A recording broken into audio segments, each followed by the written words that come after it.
Loko esa qizil rangli sport formasida, qizil-yashil rangli sport formasida o'zining an'anaviy libosida harakat qiladi. Temir yo'lchilar birinchi taymda ekranimizning chap tomondagi darvozani mudofaa qilishadi. Bubakar Traore. Yana Traorening o'ziga to'p qaytarilmoqda. Senegallik futbolchi markazlashdi. Uzatma amalga oshirildi. Variantlar bor. Xorazmda xavfli vaziyat, ichkariga pas, zarba! Yaqin masofadan darvozaga aniq zarba yo'llay olmadi Ahrorov. Bu epizodlar keyinchalik jamoa zararga ishlab qolishi mumkin. Ikkita qulay imkoniyat. Yaqin masofa.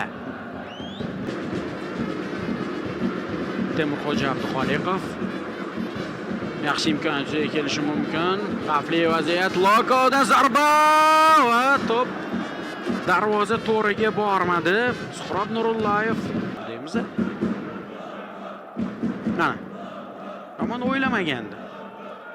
Faqat zarba biroz kuchliroq bo'ldi. Qarama-qarshi qanotda variant bor. Lokoning hujumi davom etyapti. Xavfli vaziyat bo'lishi mumkin. Zarba kuchli edi. Mana takroran vaziyat namoyish etib berilmoqda. Boya yo'llangan zarba kuchli chiqqanda oldinga o'tish variantlarini izlayapti Muhammadiyev.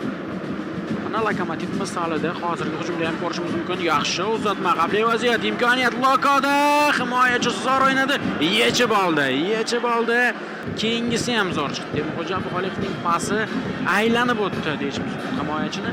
Mana so'ngida ulguribdi-da, 22-raqamlar qarama-qarshiligi. Yana Temurxo'ja. Nikolay uzoqdan zarba, xavfli chiqdi, lekin to'p darvozaga aniq borgani yo'q.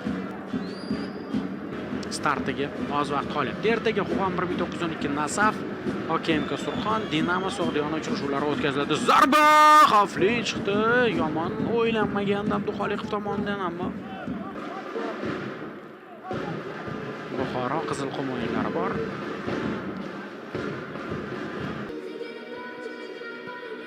Mirko Yelichich. Ushbu uchrashuvni Ravshan Abduvohidov boshchiligida sal qoldi hozir. Sovg'a. Traore ham zaxiraga olinadi.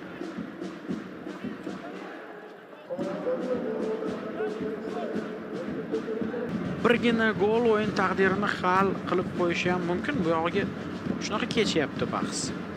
Vaziyatlar kam ko'ryapmiz ikki jamoada ham. Ammo birgina gol o'yin taqdirini kechishini tubdan o'zgartirib yuborishi ham mumkin. Xorazm hujumda xavfli vaziyat, ichkariga uzatma, Leri va hisob ochilmoqda. Gol! Biroz avvalroq o'yinga qo'shilgan ya'ni Salin Leri hisobni ochyapti. 1-0. Xorazm oldinda. Mana Xorazmlik muxlislar. O'sha aytdim-ku. Fransiya birinchi ligasi, Niderlandiya quyi ligalarida to'p surgan Leri gol kirityapti. Endi VAR bor, video assistent referi tizimi hozir vaziyatni o'rganib chiqadi. Ofsayd bormidi yoki yo'q degan savolga javob izlaydi. Rustamjon Abduhamidov uzatma muallifi edi. Bu gol o'yinning kechishini o'zgartirib yuborishi ham mumkin. Lokomotiv agar bu gol inobatga olinadigan bo'lsa, bu hisobga aslo rozi bo'lmaydi. Tabiiyki, mana kiritilgan gol. Bu epizodda ofsayd bo'lmagan, demak barchasi joyida. Oxirigacha yetgani yo'q. Xorazm esa to'xtatilmabdi. Qoidabuzarlik ishlatilgani yo'q. Qarshi hujumga chiqa olmadi Xorazm ham. Temir yo'lchilarning bosimi davom etadi. Uzatma, xavfli vaziyat, Temurxo'ja Abduxoliqov va gol! Hisob tenglashmoqda. Temurxo'ja Abduxoliqov o'ziga berilgan imkoniyatdan maksimal foydalandi. Muvozanat tiklanmoqda, ko'ramiz. Takroran yana vaziyat o'rganib chiqiladi. Video assistent referi tizimi bor. Ko'raylik.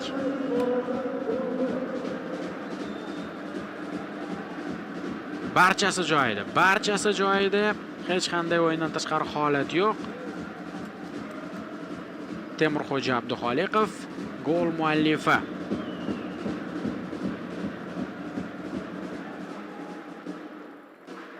Shuhrat Muhammadiyev boshlab berdi hujumni.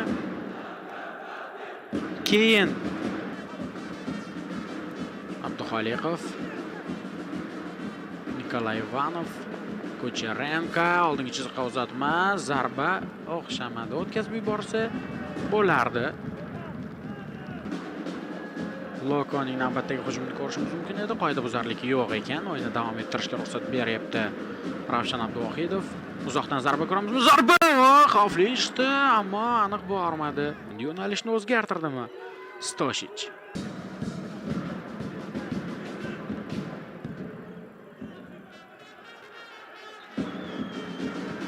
Uzoqdan zarba, darvozabon to'pni egallab oladi.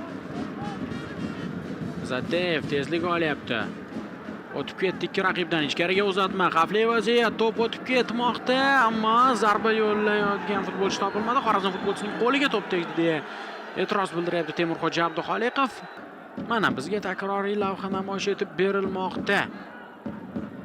Hop. Bu yerda to'p qo'lga emas, ko'kragiga tekkandek tuyuldi.